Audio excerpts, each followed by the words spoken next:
All right, just a quick update on the Pioneer 620.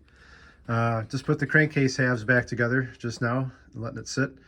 I had to take them apart because I had a bad air leak coming from the flywheel side. I checked the clutch side and all the base gasket, the head gasket, the intake, all that stuff, and I pressure tested it with soapy water, no bubbles anywhere. But I could hear a hissing sound coming out from somewhere around here on this side. And so it was either the seal was bad or the crankcase itself, the gasket or material had worn away and there was an air leak there. Because you could actually hear it hissing when I pumped it up. So I had to split the crankcases. So this piece here, you can see it kind of like the whole thing just comes up off here. It's held on by these 4 bolts. Well, actually those are studs with nuts, and that's what sandwiches everything together. And this part here actually drives into the crankcase and is like the other half of the crankcase. And then you got your seal, which is on the inside here. So typically on a different type of saw, you'd have your seal here and you could just pull it out and replace it. But this one, you got to split the crankcase halves to get to it. So that was a fun job. And those didn't want to come apart at first. That was a big job. I had to get pry bars out and stuff. So that was fun. But so anyway, I got that off and cleaned everything up. I got a new seal, drove the old one out, got a new seal, put that in. The bearing stayed on the crank, so I didn't want to screw with that. I just left it there. There was some bad fuel varnish inside the crankcase from it sitting forever. You can see there's a little bit left here. So it must have leaked out. So anyway, I put some chem dip in there, kind of tilted it on side so it could kind of eat away at that stuff on the bottom, and clean that up after a couple days of sitting and stuff. Got that out of there. And then, so then I got some of this gasket maker, this Moto Seal stuff. Guys online said this was good stuff. It's fuel resistant. So bought some of that, and I cleaned up the mating surfaces real good. Put a nice thin, film on this crankcase half on this side and on this side too. And then I made a gasket to fit over there too, because a lot of guys say there's no gasket, but in the parts catalog there is one. So this is a Pioneer Chainsaw 620 and Super 620 parts catalog. So the first page, you look at the starter, and if you look right here, here's the other crankcase half. Okay, that part fits in there. So there's your crank bearing, there's your seal, which I replaced, and then here's a gasket. So it says number 29, fan housing gasket. So there's supposed to be a gasket there. I think you can run it without one. You could probably just run this Moto Seal on its own. I'm sure it would be fine. But I figured, hey, why not get the gasket? So I found this one on eBay. And of course I figured, well, it's original, it's probably really old, and of course it broke. That's what I figured it would do. I just set it on there to test fit it and started cracking. I'm like, all right, well, I'm not going to use that. So what I did do is use this as a template though to make my own gasket out of some paper gasket material I've had. So this is my prototype I made. And then I made a little bit better one. I kept this one just for a spare or for a template. And so I made a little bit better one. It fit on here. It's a little oversized. It kind of sticks out a little bit, but whatever.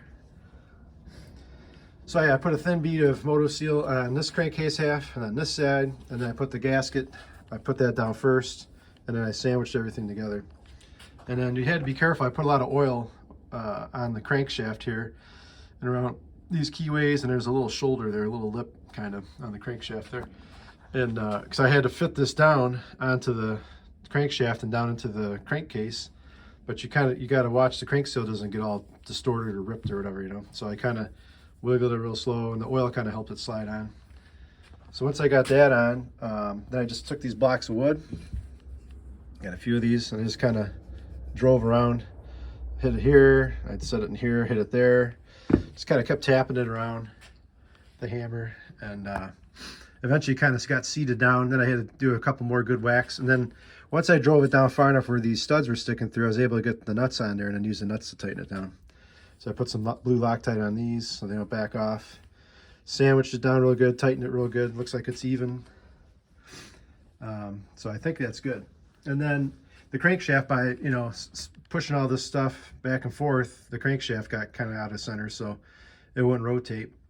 So I flipped it back over on its side here on upright, and I put the nut back on the clutch side on the other side over here. And I took a dead blow hammer. This thing comes in handy, dead blow hammer, and then I got a brass drift set, just 3 of them, small, medium, large. Took this guy, and put the nut on there so I don't distort the threads. Put the nut on there and whack, whack. You know, gave it a couple good taps there. You know, not sending it through the garage or nothing, but good ones. And that freed it up a little bit. And then I tapped it a couple more times, and then now it spins freely, no binding or anything. So I'll check it again before I button it up, but that's good for now. Yep. So that's free now. And so now what I'm doing is just I'm going to let this thing sit for a while. The package, I don't think it says on here, but on the package just came in and said let it cure for about 24 hours before you try to start and run it and stuff. So, but I'm not going to put anything together yet. So what I'm going to do is let this sit. I'll probably bring this inside so it's in room temperature and let it cure for a day or two. It's got no fuel in there or nothing, so hopefully my wife doesn't care. Yeah, maybe I'll put it in the basement in the corner. And so I'll let that sit for a day or two. And then once it's cured good, then I'm going to bring it back out here and I'll do a pressure test with this Mighty Vac 8500. It's a pressure vacuum tester. It's really cool. I got some other videos with that on there. So what I'm going to do first is test to make sure this thing's actually sealed now before I put everything. Because what's the point of putting it all back together if it's not sealed? Then it's got to take all this crap off again. So I'm going to pressure test it first, 6-7 pounds, and vacuum test it about 12 to 14 inches. And then if it holds, then I'm good. And I'll start putting the flywheel, the points, and all that crap back on. But if it's not, then I'm going to have to, you know, disassemble it and figure out what's going on. Maybe I have to reseal it or whatever.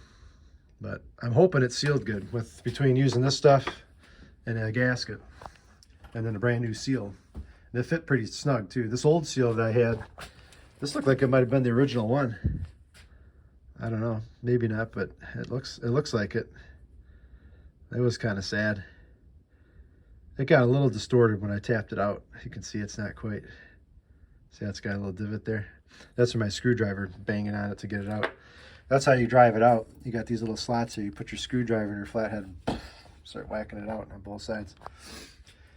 So anyway, that's that. So I'm going to let it cure for a day or two, and then I'll bring it back out, pressure test it, and if it passes, I'll put it back together. If it fails, then I'll have to figure out where it's leaking from, probably from there, and then disassemble things and fix it. So I'm really hoping it seals because I don't want to do that again. It was a real pain getting that crankcase half off. So yeah, so anyway, that's that. So Pioneer 620 coming along, new crank seal, new gasket there. We'll make sure it's sealed up good, and then if it passes, we'll start putting it together, and then hopefully it'll run good when it's all done. So that's the goal. All right, see ya.